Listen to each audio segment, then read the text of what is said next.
మహాగణాధిపతయే నమః. ఓం గురుభ్యో నమః. ఓం శ్రీమాత్రే నమః. పరమేశ్వర స్వరూపమైనటువంటి జ్యోతిష, వాస్తు మరియు ఇతర అనేకమైనటువంటి శాస్త్రములను మనకు అందించినటువంటి మహర్షులకి నమస్కారం.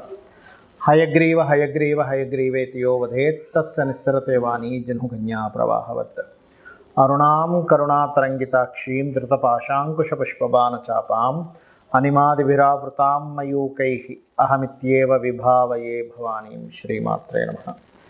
ప్రేక్షకులకి ఆ లలితాంబిక అమ్మవారి యొక్క అనుగ్రహం పరిపూర్ణంగా కలగాలని మనస్ఫూర్తి కోరుకుంటూ, మనకి ఇప్పుడు మనం చెప్పుకోబోయేటువంటిది ఏంటంటే కుజుడికి సంబంధించింది. చాలామంది స్తంభన అనుకుంటున్నారు, కానీ కుజ స్తంభన కాదు. అది కుజుడు నీచ పొందుతున్నాడు.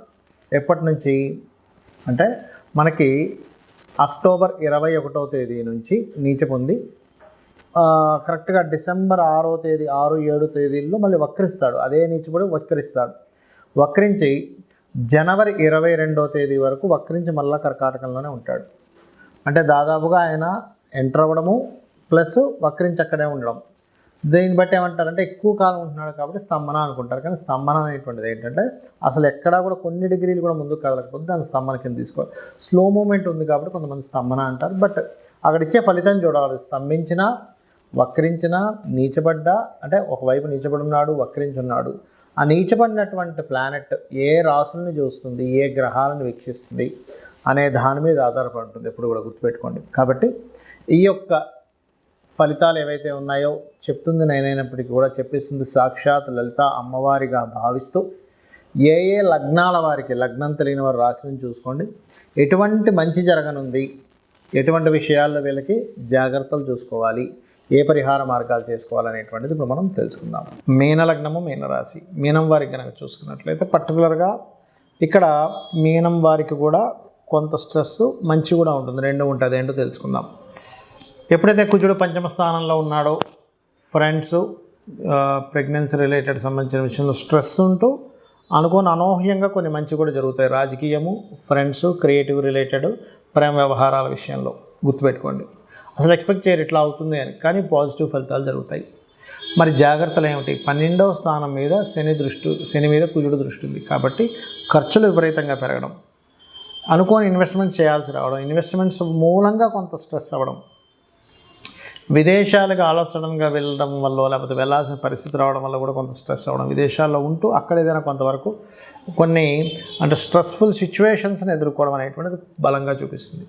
అలాంటప్పుడు ఏం చేయాలంటే మీరు దగ్గరలో ఆలయాలకు వెళ్ళి అక్కడ ఏదైనా సేవ చేయండి. ఆంజనేయ స్వామి ఆలయం కానీ లేకపోతే సుబ్రహ్మణ్యేశ్వర స్వామి ఇట్లాంటి వాటి దగ్గర. మరి మంచి అనేటువంటిది కూడా చెప్పుకున్నాం. అదేమిటి అంటే రాజకీయంగా, ఫ్రెండ్స్ మూలంగా share market, long term share markets వల్ల కూడా కొంతవరకు కలిసి రావడము. ఎందుకంటే ఇక్కడ మనకి అష్టమంలో రవి నీచభంగ రాజయోగం, పంచమంలో ఉండే గ్రహం నీచభంగ రాజయోగాన్ని ఇస్తుంది. పంచమంలో ఉండే కుజుడు నీచభంగ రాజయోగాన్ని పొందుతూ ఇక్కడ రవి పర్టికులర్గా అష్టమంలో ఉంటూ నీచభంగ రాజయోగం పొందాడు. నాట్ ఓన్లీ ఒక్క నీచభంగమే కాకుండా విపరీత రాజయోగంతో కూడిన నీచభంగ రాజయోగం జరిగింది ఇక్కడ. ఎందుకంటే 6వ అధిపతి 8లో ఉంటే విపరీత రాజయోగం, దాని మీద నీచబడ్డ గ్రహం దృష్టి ఉంటే నీచభంగ రాజయోగం. కాబట్టి 2 యోగాలు ఒకేసారి జరిగాయి. కాబట్టి ఇక్కడ ఏంటంటే ఈ రవి సహజంగానే కాస్త తండ్రి కారకుడు ఉన్నందుకు తండ్రి గారు ఆరోగ్య విషయంలో కూడా కొంత జాగ్రత్త పడాలి. బికాజ్ ఆఫ్ 9th లార్డ్ నీచి పొందుతూ సహజ కారకుడు అంటారు మనకి చక్రంలో. అంటే భావానికి కొన్ని కారకత్వాలు ఉంటాయి, గ్రహాలకు కొన్ని కారకత్వాలు ఉంటాయి. అలాగే ఈ రవికి తండ్రి యొక్క కారకత్వం వస్తూ అష్టమంలో ఉన్నందుకు వారికి ఏదైనా గతంలో చూడండి, కొంతమందికి హార్ట్ రిలేటెడ్ ప్రాబ్లమ్స్ ఉంటాయి, బీపీ లెవెల్స్, షుగర్ లెవెల్స్ ఎక్కువ ఉంటాయి. ఇటువంటి విషయాల్లో ఏదైనా ఉన్నట్లయితే ముందుగా చూసుకోవాలి. బట్ ఈ 6వ అధిపతి 8లో ఉండడము, దాని మీద కుజుడు దృష్టి ఉండడం మాత్రం ఆకస్మికంగా మీరు ఊహించినటువంటి రీతుల్లో కొన్ని సంఘటనలు జరిగి మీకు కొంత ఆశ్చర్యకరమైనటువంటి సిచ్యువేషన్స్కి గురి చేస్తూ ఉంటుంది. అయితే ఇందులో లాభం ఉంటుందా ఉండదా అంటే కొంతవరకు లాభం కూడా ఉంటుంది, డోంట్ వరీ. అయితే మీరు గోవులకి ప్రత్యేకంగా మీరు ఏం చేస్తారంటే బెల్లము, క్యారెట్లు, గ్రాసము, అదేవిధంగా గోధుమ రవ్వ వీటిని తినిపిస్తూ ఉండండి. అలాగే దీంతోపాటు నవగ్రహాల్లో కూడా శని, కుజ, రవికేతు గ్రహాల దగ్గర దీపారాధన చేయండి. వీలైతే స్కందుడి యొక్క ఆలయాలు, క్షేత్రాలు ఉంటాయి, మోపిదేవి ఇట్లాంటివి, అట్లాగా స్కంద ఆలయాలకి కోనార్క్ అంటే రవికి సంబంధించిన ఆలయాలకు వెళ్ళినట్లయితే ఏదైతే నీచభంగ రాజయోగము విపరీత రాజయోగం ఏర్పడిందో గోచారంలో ఆ ఏర్పడినటువంటి యోగము ఫుల్ఫిల్ అవ్వడం జరుగుతుంది. అయితే ఇది మీ పర్సనల్ చార్ట్ రీత్యా మరి గోచార పరంగా ఉండేటువంటి గ్రహాలు మనకి పర్సనల్ చార్ట్ మీద ప్రభావంతో పాటు దేశవ్యాప్తంగా ప్రపంచవ్యాప్తంగా ఎటువంటి ఫలితాలు ఇస్తాయి కూడా చూసుకుందాం. ఈ యొక్క కుజుడు నీచ స్థానంలో ఉంటూ శనిని చూస్తున్నప్పుడు ప్రపంచవ్యాప్తంగా వచ్చేటువంటి ఫలితాలు ఏమిటి అంటే ఈ కుజుడు మారకముందే మిథునంలో ఎప్పుడైతే మనకి క్రాస్ అయ్యాడో అంటే ఆల్మోస్ట్ అక్టోబర్ మాసం ఫస్ట్ వీక్ సెకండ్ వీక్ నుంచే స్టార్ట్ అవుద్ది. ఎట్లాగా కొంతమంది రాజకీయ నాయకులు మార్పులు రిజైన్ చేయడం లేకపోతే వ్యతిరేకత రావడం వల్ల మార్పులు రావడం లేకపోతే వాళ్ళ మీద ఒత్తిడి రావడం గవర్నమెంట్స్ మీద ఇట్లాంటివి జరుగుతాయి. ముఖ్యంగా ఈ కుజుడు శనిని చూస్తూ కుజుడు రవిని చూస్తుండడం వల్ల. అలాగే మరొకటి ఏంటంటే సహజంగానే క్రోధినామ సంవత్సరం ఏదైతే ఉందో కుజుడికి వచ్చింది కాబట్టి సర్వసాధారణంగానే మనం చూస్తూనే ఉన్నాం స్టార్టింగ్ నుంచి. రాహు ఎప్పుడైతే మనకి మీన రాశిలోకి ఎంటర్ అయ్యాడు ఫస్ట్ దుబాయ్ దేశంలో బయట దేశాల్లో వచ్చింది విపరీతమైన వర్షం. అంటే ఏమిటి, జలరాశుల్లో ఒక రాహు ఆల్రెడీ ఉన్నప్పుడు మరలా ఇంకొక జలరాశిలోకి కుజుడు ఎంటర్ అయినప్పుడు తీవ్రతలు పెరుగుతాయి. కాబట్టి కాస్త జల ప్రదేశాల్లో ఉండేటువంటి వారు కాస్త జాగ్రత్తగా ఉండాలి. వరుణ సంబంధించినటువంటి అంటే వరుణదేవుణ్ణి ప్రార్థించుకోవాలి. ఓం వరుణదేవాయ నమః అనుకుంటే కూడా చాలా మంచిది. అలాగే సర్వసాధారణంగా ఏంటంటే ఇలా కుజుడు ఎప్పుడైతే నీచబడ్డ రవిని చూస్తాడో ప్రపంచవ్యాప్తంగా ఏమవుతుంటుందంటే ఒక ప్లేస్లోనేమో విపరీతంగా మీకు ల్యాండ్ రేట్ విపరీతంగా పడిపోయినట్టు అవుతాయి.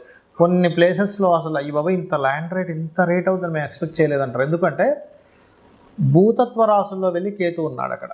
ఎప్పుడైతే భూతత్వ రాశుల్లో కేతు ఉన్నాడో కొన్ని ప్లేసెస్లో స్ట్రక్ అవుద్ది. మనం లాస్ట్ టైం రాహుకేతువులు మారినప్పుడు చెప్పుకున్నాం, భూములు కొంచెం స్టాగ్నెంట్గా ఆగుతాయి, స్టెబిల్డ్ అవుతాయి, జల సంబంధించినవి ఇబ్బందులు వస్తాయని.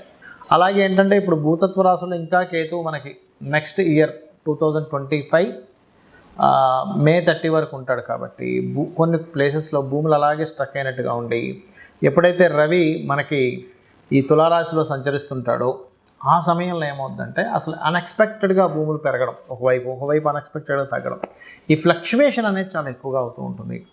ఒక దేశం మీద ఇంకో దేశం అనుకోకుండా మెరుపుదాడులు చేయడం, అది కొన్ని మనకు చూడండి యుద్ధ సంబంధించినటువంటి కొన్ని బంకర్స్ అవి ఉంటాయి, వాటి మీద సడన్గా దాడి చేయడం కానీ, లేకపోతే సరిహద్దుల్లో కొన్ని వాళ్ళు మీరుతుంటారు. అంటే ఏవైతే కొన్ని సెట్ ఆఫ్ రూల్స్ పెట్టుకుంటారో ఆ రూల్స్ని మేరడం, ఇట్లాంటివన్నీ కూడా కుజుడు పోలీస్కి మన డిఫెన్స్ డిపార్ట్మెంట్ వాళ్ళకి వీళ్ళందరికీ కారకుడు అవుతాడు. కాబట్టి అట్లాంటి సంఘటనలు ఎక్కువ జరిగేటువంటి ఛాన్సెస్ ఉంటాయి. మరియు దీంతో పాటు ఏంటంటే మెరుపులతో కూడినటువంటి విపరీతమైన మెరుపులతో కూడిన వర్షాలు, ఎందుకంటే కుజుడు ఈ మెరుపులకు కారకుడు అవుతాడు. కాబట్టి అట్లాంటివి రావడము.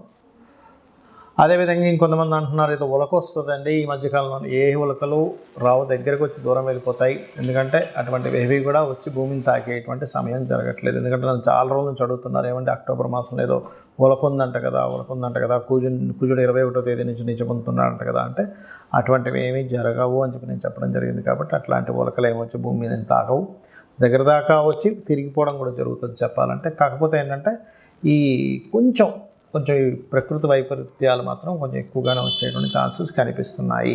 సో మీ అందరూ కూడా ఇప్పుడు కొంతమందికి డేట్ ఆఫ్ బర్త్ ఉంటుంది, ఉండదు. అటువంటి వారు ఏం చేయాలంటే కుజ, శని, రాహు, కేతు, రవి ఈ 5 గ్రహాల దగ్గర దీపారాధన చేసి గోవులకి క్యారెట్స్, బెల్లము తినిపించండి. ఆంజనేయ స్వామి ఆలయాలు కానీ సుబ్రహ్మణ్యేశ్వర స్వామి కానీ ఆలయాలకు కానీ వెళ్ళండి, అన్ని విధాలు బాగుంటుంది.